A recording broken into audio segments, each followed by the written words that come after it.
আমি এই দেশকে ভালোবাসলাম, কিন্তু ভালোবাসার বিনিময়ে আমার জান দিয়ে দিলাম, এবং আমি জান দেওয়ার পরে যখন আমার এই হত্যার দাবিতে মানুষ মাঠে নামে এবং ওই সময় তাদের উপরে আক্রমণ করা হয়, তাহলে এই সোনার দেশে থাকার আমার কোনো দরকার নেই। আমি এই দেশে থাকতে চাই না এবং এই দেশকে আমি ভালোবাসতে চাই না। কারণ আজকে আমরা দেখলাম পুলিশ মারমুখী সাংবাদিকদের উপর পিছিয়ে আছে, অনেক সাংবাদিক। এর কারণ হচ্ছে কি, আমি যেটা মনে করি যে এখানে নির্বাচনকে কেন্দ্র করে একটা একটা খেলা হচ্ছে। কারণ হচ্ছে কি, সামনে তো নির্বাচন, নির্বাচনের আগে যদি পরিবেশ ঘোলাটে করা যায়, এখানে সুবিধাভোগীরা একটা সুবিধা নিতে পারবে। আর এই যে পুলিশ বাহিনী যে আমাদের আর ভাই বোনদের উপর হামলা করলো, তাদের উদ্দেশ্যটা কি? এখানে তাদের উদ্দেশ্যটা কি থাকতে পারে?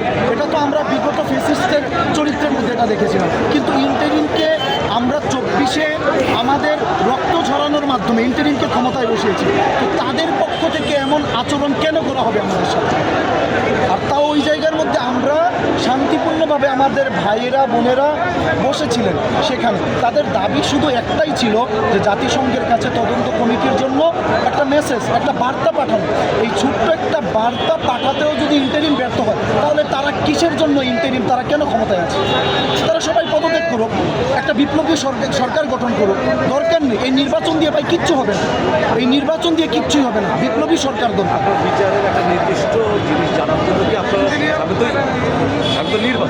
নির্বাচনের আগেই কি কোনো চান?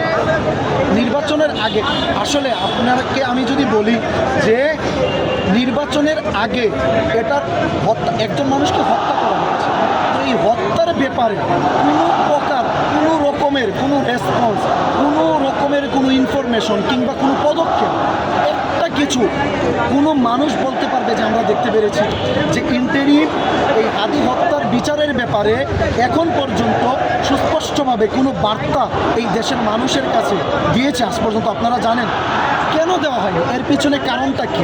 ইন্টারিমের উত্তরটা কী? আসলে তারা কী চায়? আমাদের সাধারণ দাবিটা জাতিসংঘের কাছে তদন্ত কমিটি যেন একটা মেসেজ পাঠানো, এতেও যদি তারা ব্যর্থ হয়, এখানে আর বলার কিছু থাকে না, তাহলে আমাদেরও রক্ত নিয়ে নেয়। আপনারা এখানে কতদিন অবস্থান করবেন? আসলে এখানে হচ্ছে ইনকিলাব মঞ্চের ভাইয়েরা আছেন এবং আমাদের বড় ভাইয়েরা, আরও নাসিরউদ্দিন পাটওয়ারি ভাই আছেন, আমাদের মহিউদ্দিন রনি, আরও নেতাকর্মীরা আছেন, ওনারাই সিদ্ধান্ত নেবেন। কিন্তু আমরা আমাদের দাবি আদায় না হওয়ার আগ পর্যন্ত আমরা এখানে অবস্থান করি।